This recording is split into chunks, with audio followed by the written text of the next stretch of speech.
Hi everyone, it's Miss Alyssa from the Westmont Public Library, and today I'm going to teach you how to make a zine.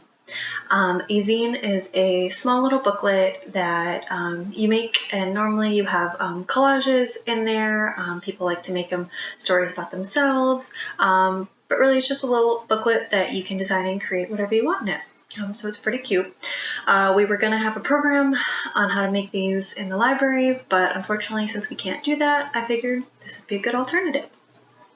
So all you need is a sheet of paper, it could be any color, I just wrote, a pair of scissors, and a bag of art supplies. As I said, zines normally do have some type of collage format in them where people cut up pictures and little words that they can paste in there. I don't have any of those supplies, so if you guys do, it'd be a great accessory, but you really don't need it if you don't have it. So let's get started.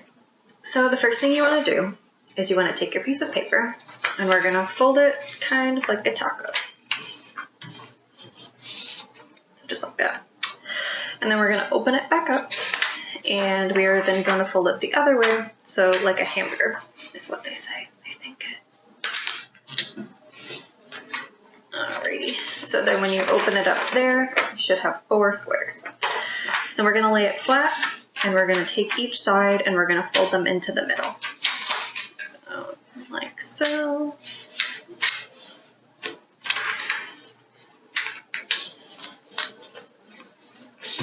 Alright, so then when you open it up, you now should have 8 boxes. So the next part is a little tricky. What we're going to do is we're going to fold it back like a hamburger.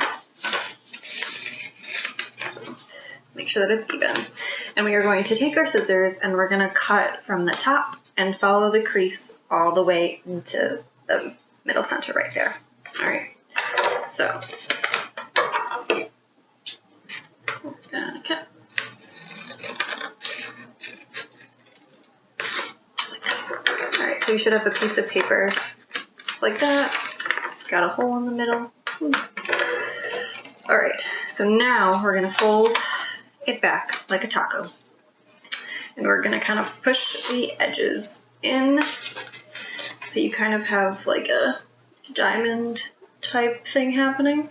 And then you're going to want to fold. So you're just going to want to fold it kind of around itself so that way you have a small book. Isn't that cute? So you have the front and then you have all of your pages to design however you'd like. I'm not really good at drawing. That's okay. Doesn't matter, it's mine, right? So you just design it however you want, and it's just a fun little activity that you can do in your time. And I hope that all of you have the supplies to make it and have fun creating something for yourself. Have a great day. Thank you.